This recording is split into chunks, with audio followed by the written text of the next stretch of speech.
என்ன அடிச்சாங்க ஏலே என்ன அடிச்சாங்க? மூணு அடிச்சாங்க, நாலு அடிச்சாங்களா? மூணு அடிச்சாங்க. எனக்கு யாருமே இல்லை. நீங்க இல்ல ஜெயன் இல்ல, நீங்க யாருமே எங்க வச்சு அடிச்சாங்க? எந்த பக்கம்? இந்த நம்ம சேஷன் வச்சா முருகன் கடை, முரீஸ் இந்த முக்கு கடை நம்ம கடை நமக்கு என்ன அடிச்சாங்க ஏலே என்ன அடிச்சாங்க? மூணு அடிச்சாங்க, நாலு அடிச்சாங்களா? மூணு அடிச்சாங்க.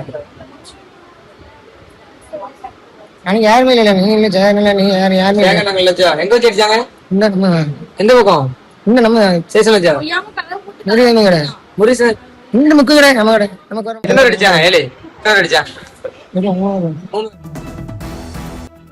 தமிழகத்தையே அதிர்ச்சிக்குள்ளாக்கும் வகையில் தூத்துக்குடியில் 24 வயது இளைஞன் அளித்த மரண வாக்குமூலம் மீண்டும் ஒரு லாக்அப் டெத் தமிழகத்தில் நிகழ்ந்திருக்கும் அதிர்ச்சி சம்பவத்தை நினைவூட்டுகிறது. இது காவல்துறை தரப்பில் இதற்கு மறுப்பு தெரிவிக்கப்பட்டிருந்தாலும் அவர் காவல்துறையினரால் விசாரணைக்கு அழைத்து செல்லப்பட்டு மதுபான பாட்டில்களை அவர் சட்டவிரோதமாக விற்றார் என்ற அடிப்படையில் அவரை மீது வழக்கு பதிவு செய்து காவல்துறையினர் விசாரணைக்கு அழைத்து சென்றிருக்கிறார்கள். அதன் பின்னர் காவல்துறையினரே அவரை அரசு மருத்துவமனையிலும் அனுமதித்திருக்கிறார்கள். அவ்வாறு அனுமதித்திருக்கும் போதுதான் அவர் அளித்த அந்த மரண வாக்குமூலம் தெளிவாக தெரிகிறது. தலையில் மொட்டை அடிக்கப்பட்ட நிலையில் அவருடைய மருத்துவமனையில் அவர் அனுமதிக்கப்பட்டிருக்கும் காட்சியும் அவர் பேசும் காட்சியும் பார்க்கிறோம். அவர் அந்த கைது விசாரணைக்கு அழைத்து செல்லப்படுவதற்கு முன்னதாக அவருடைய புகைப்படங்கள் வலதுபுறம் நாம் இப்போது பார்த்துக் கொண்டிருக்கிறோம். இவ்வாறு இருந்த ஒரு இளைஞன் திடீரென காவல்துறை விசாரணைக்கு அழைத்து செல்லப்பட்டு அங்கு கடுமையாக தாக்கப்பட்டு பின்னர் காவல்துறையினராலே மருத்துவமனையில் அனுமதிக்கப்பட்ட போது தலையில் அவருக்கு பலத்த காயம் ஏற்பட்டதால் ஒட்டுமொத்தமாக மொட்டை அடிக்கப்பட்டு அவரிடம் வாக்குமூலம் பெறப்பட்டிருக்கிறது. அந்த வாக்குமூலத்தில் காவல்துறையினர் தன்னை தாக்கியதாகவே அவர் அந்த வாக்குமூலம் அளிக்கிறார். வாலிபர் உயிரிழந்த செய்தி அவரது உறவினர்களிடையே அதிர்ச்சியை ஏற்படுத்தியுள்ள சூழ்நிலையில் காவல்துறை தாக்கியதால் தான் அவர் உயிரிழந்தார் என்று இப்போது இந்த 24 வயது இளைஞன் அருணாச்சலத்தின் உறவினர்கள் இப்போது குற்றச்சாட்டுகளை கூறுகிறார்கள். தூத்துக்குடி சவுத் போலீஸ் ஸ்டேஷன் இருக்கக்கூடிய தூத்துக்குடி தென்பாகம் காவல் நிலைய எல்லைக்குட்பட்ட பகுதியில் சட்டவிரோதமாக ஒரு மதுபாடல்களை விற்றதாக அவர் மீது குற்றச்சாட்டு கூறப்பட்டு காவல்துறை விசாரணைக்கு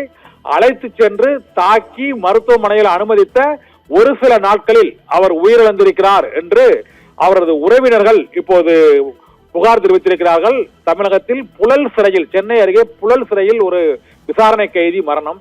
அதன் பிறகு தென்கோடியா மாவட்டமான கன்னியாகுமரி மாவட்டத்தில் நாகர்கோவில் சிறையில் சிறைக்குள்ளேயே வைத்து அந்த ஒரு கைதி அடித்துக் கொல்லப்பட்ட விசாரணை கைதி அடித்துக் கொல்லப்பட்ட சம்பவம், சபரிவர்மன் அடித்துக் கொல்லப்பட்ட சம்பவம் அதிர்ச்சியை ஏற்படுத்தியது. நாகர்கோவில் சிறையில் அவர் அடித்துக் கொல்லப்பட்ட சம்பவம் தொடர்பான போராட்டம் நிறைவடைந்து ஒரு வாரம் நிறைவடைவதற்குள் தூத்துக்குடி தென்பாகம் காவல் நிலையத்தில் மற்றொரு லாக்அப் டெத் என்ற புகார் இப்போது எழுந்திருக்கிறது. காவல்துறை தரப்பில் மறுப்பு தெரிவிக்கப்பட்டது. சபரிவர்மன் சிறையில் அடித்துக் கொல்லப்பட்ட சம்பவத்திலும் இதே போல காவல்துறையினர் அவருக்கு நெஞ்சுவலி ஏற்பட்டது, அதனால் மருத்துவமனையில் அனுமதிக்கப்பட்டு அவர் உயிரிழந்தார் என்று கூறினார். இப்போது அவர் தலையில் கட்டி இருந்ததால் காயம் ஏற்பட்டு அவர் உயிரிழந்ததாக இப்போது காவல்துறை தரப்பில் கூறப்படுகிறது. ஆனால் அவருடைய புகைப்படங்களை பார்க்கும் பொழுதும் அவருடைய உறவினர்கள் கூறும் தகவல்களை கேட்கும் போதும் தலையில் அவருக்கு எந்த விதமான கட்டியும் இல்லை. காவல்துறையினர் அவரை பலமாக தாக்கியதுதான் அந்த காயம் ஏற்பட்டிருக்க கூடும். அதன் பின்னர் தான் அவருக்கு தலையில் அந்த சிகிச்சை அளிக்கப்பட்டிருக்கிறது என்றும் அந்த சிகிச்சையும் முறையாக ஒரு வார காலம் அளிக்கப்படாத நிலையில் அரசு மருத்துவமனையில் உயிரிழப்பு ஏற்பட்டிருக்கிறது என்று தூத்துக்குடி தென்பாக காவல் நிலையம் அருகில் உள்ள மக்கள் அவரது உறவினர்கள் இப்போது போராட்டத்தில் ஈடுபட்டிருக்கிறார்கள். காவல்துறை தாக்கியதனால்தான் இந்த லாக்அப் டெத் நடந்திருக்கிறது என்றும் 24 வயது இளைஞன் காவல்துறையினரால் மது பாட்டில்களை அவர் விற்றார் என்ற ஒரே காரணத்திற்காக விசாரணைக்கு அழைத்து செல்லப்பட்டு மிக கொடூரமாக தாக்கப்பட்டிருக்கிறார் என்று உறவினர்கள் தெரிவிக்கிறார்கள். கன்னியாகுமரி மாவட்டத்தில் நாகர்கோயிலில் சபரிவர்மன் என்ற மாற்றுத்திறனாளி சிறைக்குள் அடித்துக் கொல்லப்பட்ட சம்பவம் நிகழ்ந்து ஒரே வாரத்திற்குள் தூத்துக்குடியில் மற்றொரு லாக்அப் டெத் சம்பவம் இப்போது நிகழ்ந்திருப்பதாக அந்த பகுதி மக்கள் குற்றம் சாட்டி திடீர் சாலை மறியல் போராட்டத்திலும் அங்கு ஈடுபட்டிருக்கிறார்கள். விசாரணை என்ற பெயரில் காவல்துறையினர் நடத்திய கடுமையான தாக்குதல் மற்றும் துன்புறுத்தல் ஆகியவற்றால் மருத்துவமனையில் நன்றாக பேசிக் கொண்டிருந்த அந்த 24 வயது இளைஞன் அருணாச்சலம் கொல்லப்பட்டிருப்பதாக உறவினர்கள் கூறுகிறார்கள். இந்த சட்டவிரோதமாக அவர் மது பாடல்களை விற்பனை செய்ததற்காக கடந்த வாரம் அவர் காவல்துறையினரால் விசாரணைக்கு அழைத்து செல்லப்பட்டு அதன் பின்னர் அவர் காவல்துறை தாக்குதலில் காயமடைந்ததை ஒட்டி அவர் மருத்துவமனையில் அனுமதிக்கப்பட்டு அவர் உயிரிழந்திருக்கிறார் என்று உறவினர்கள் குற்றம் சாட்டுகிறார்கள். இப்போது உயர் காவல்துறை அதிகாரிகள் அந்த உறவினர்களிடம் பேச்சுவார்த்தை நடத்தி வருகிறார்கள். இருந்த போதிலும் அவருடைய தாய் மற்றும் பெற்றோர்கள் காவல்துறையினர் அவரை கொடூரமாக தாக்கி கொலை செய்துள்ளனர் என்று குற்றம் சாட்டி வருகின்றனர். இந்த பிரச்சனையால் தமிழகத்தில் மீண்டும் ஒரு லாக்அப் டெத் நிகழ்ந்திருக்கிறது.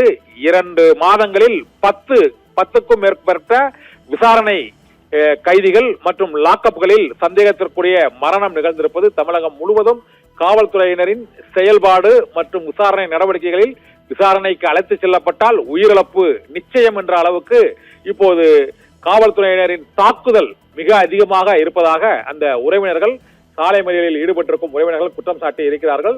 சென்னை, கன்னியாகுமரி, அடுத்து தூத்துக்குடி என தொடர்ந்து லாக்அப் டெத்துகள் அதிகரித்துக் கொண்டு செல்வதாக மனித உரிமை ஆர்வலர்களும் இப்போது பாதிக்கப்பட்டவர்களின் குடும்பத்தினரும் தூத்துக்குடியில் இந்த குற்றச்சாட்டை எழுப்பியிருக்கிறார்கள்.